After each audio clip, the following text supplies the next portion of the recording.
tuntutlah ilmu itu mulai dari buayan sampai ke liang lahat kuburan. Apa makna yang bisa kita tangkap? Bahwa selagi umur kita masih ada, belajarlah terus, jangan berhenti belajar. Belajar apa saja yang mungkin barangkali bermanfaat bagi kita, apalagi belajar ilmu, ya kan? Ilmu tawadhu. Perlu kita sadari bahwa tidak ada manusia yang sempurna, tidak ada manusia yang bersih dari dosa, kecuali Nabi, kan? Kalau namanya kita manusia biasa, pasti ada kelemahan, pastilah ada dosa sedikit banyak, pasti ada ketidaktahuan gitu. Maka itu jangan pernah sombong, jangan pernah mengaku paling hebat, ya. Padahal belum ada apa-apanya kita.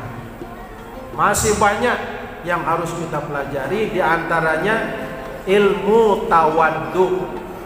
Nah, maka orang-orang tua kita dulu berdasarkan pengalaman dia, belajarlah katanya dari ilmu padi. Makin berisi makin merunduk. Apa maknanya? Menandakan orang itu makin tinggi ilmunya, makin tawadhu.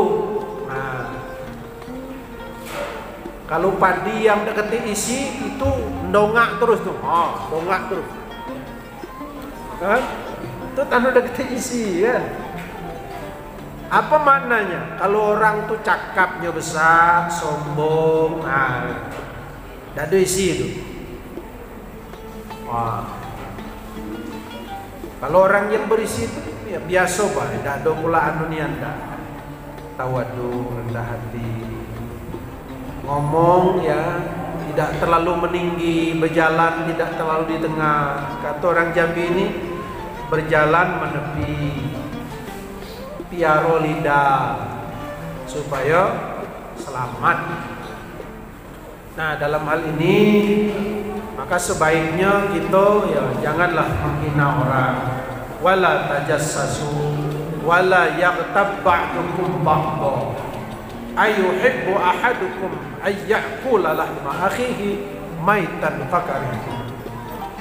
Jauhi dari menghasut, hasad, hasid, buruk sangka, jauhi perbuatan itu, karena itu adalah perbuatan yang tidak baik. Iyyakum wazzan, jauhi dari buruk sangka. Fa inna zanna adzabul hadis, itu adalah sedusta-dusta perbuatan, ucapan. Buruk sangka dengan orang, kan? Itu tidak boleh. Wah, tuh, tengok rajin ke masjid tuh. Dan lain tak bukanlah tuh, supaya bisa sarapan pagi. Buruk sangka benar. Padahal memang kita datang ke ngaji sini mau ngaji gitu kan. Tapi orang di luar sana, tuh rajin ke masjid tuh, dado. Ya, dado. Dado lurus dah niatnya tuh. Paling nak pengen sarapan pagi baik. Astagfirullah. Itulah. Kayak dia jadi Tuhan, tahu isi hati orang, kan? Padahal tidak ada satupun orang yang tahu isi hati seseorang. Tidak tahu kita diantara banyak isi hatinya pun ke masjid ini tidak tahu. Sudah, yang penting kita berhusnuzon, baik sangka. Insya Allah dengan baik sangka, kalaupun dia tidak bagus niatnya, itu urusan dia.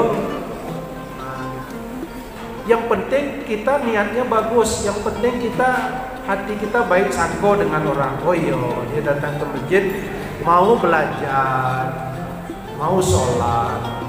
Dengan kita belajar seperti itu, berbaik sangka, pastilah Allah akan berikan nilai yang baik.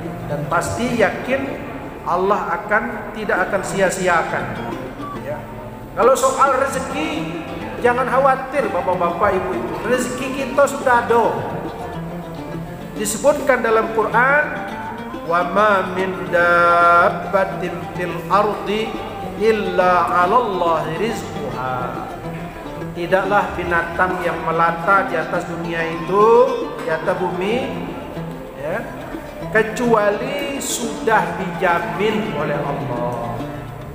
Bayangkan binatang melata sudah dijamin oleh Allah, apalagi kita. Kita semua sudah ada rezekinya masing-masing.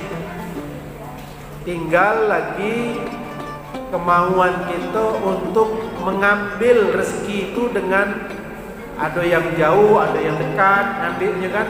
Ada yang dari rumah lah ngambilnya. Ada yang harus mesti ke negeri orang ngambil rezeki itu. Ya. Tuh, baik. Masih ada? Silakan. Ibu-ibu yang mewakili ibu-ibu. Nah, silakan.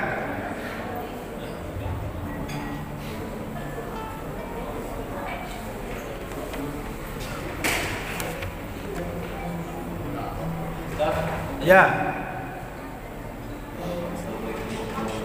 Waalaikumsalam.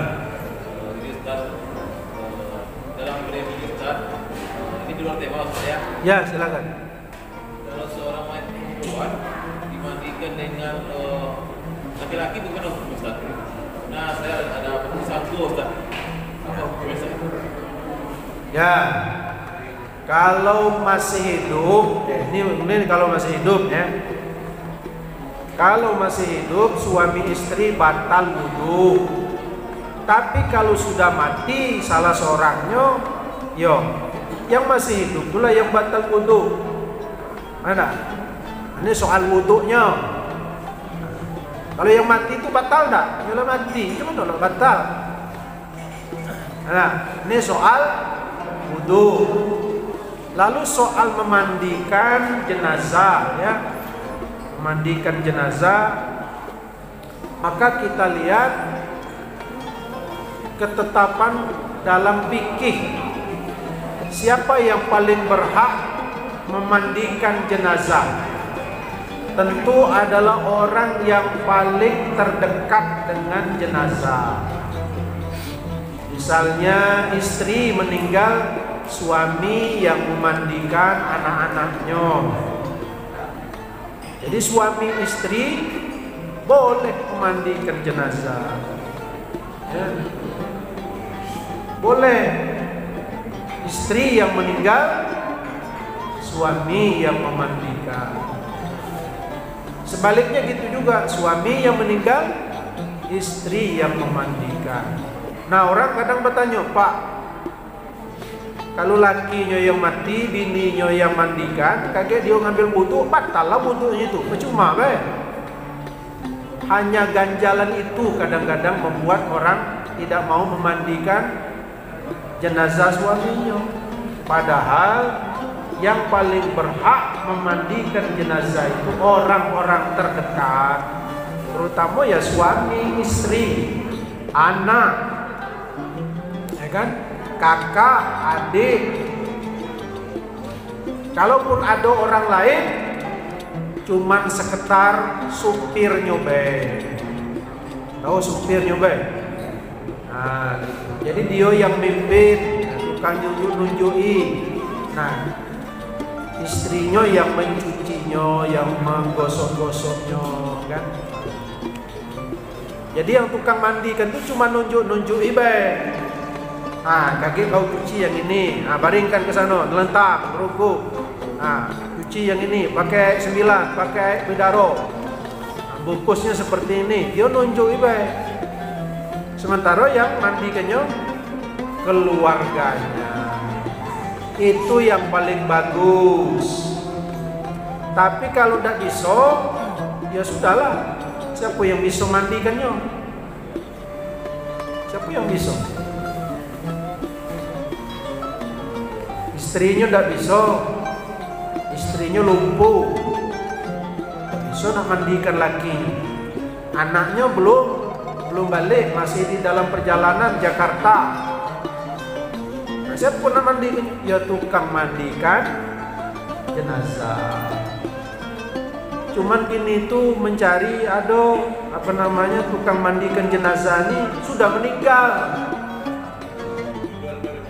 Lah, jadi pengkaderannya udah ada. Mulai dari zaman bola dulu sampai kini tukang mandikan jenazah dia itulah seorang latuo pula. Nah, kadernya udah ada, penerusnya udah ada. Kenapa? Karena orang tak mau belajar memandikan jenazah. Nah, akhirnya apa? Udahlah, nyatar dari luar. Jadi pemain catar, ya naturalisasi, ya, pemain cataran, naturalisasi. Ya, paksa orang dari Bandung sana memandikan jenazah di Lorong Budiman. Kenapa? Karena Lorong Budiman tidak ada lagi yang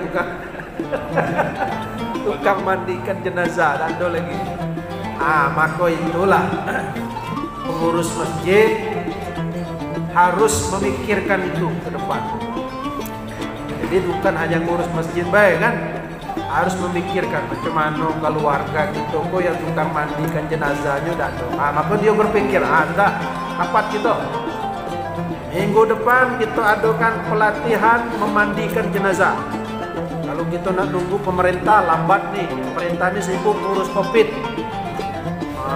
Udah, kita ambil inisiatif, kita yang melaksanakan.